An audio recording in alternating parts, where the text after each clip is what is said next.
नागपुरामध्ये राष्ट्रवादी काँग्रेसचं चिंतन शिबिर सुरू आहे। आगामी निवडणुकांच्या पार्श्वभूमीवर हे चिंतन शिबिर सुरू आहे। विदर्भामध्ये जनाधार वाढवण्याचा राष्ट्रवादीचा प्रयत्न सुरू आहे। या संदर्भात राष्ट्रवादी काँग्रेसचे प्रदेशाध्यक्ष सुनील तटकरे यांच्यासोबत बातचीत केली आहे। आमचे प्रतिनिधी तेजस मोहतुरे यांनी पाहूया।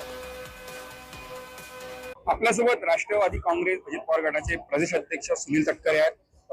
सर, काय सांगाल एकंदरीत संघाच्या बालेकिल्लेला आहे, भाजपचा गड आहे, अशा ठिकाणी विदर्भात पहिल्यांदा चिंतन शिबिर होत आहे आणि या चिंतन शिबिराकडे संपूर्ण महाराष्ट्राच्या लक्ष लागलाय।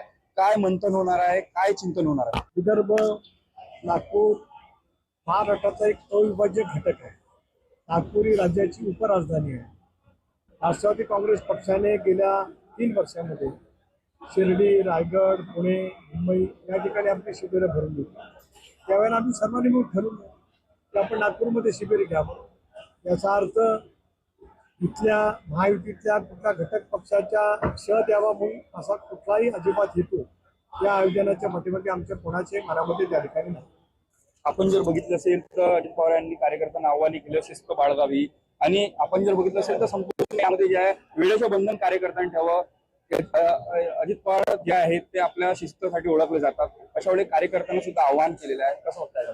खरं आहे, कुठलाही राजकीय पक्ष हा संघटन, कार्यकर्त्याचं योगदान आणि शिस्त याच्यावरती अधिक मजबूत होत असतो।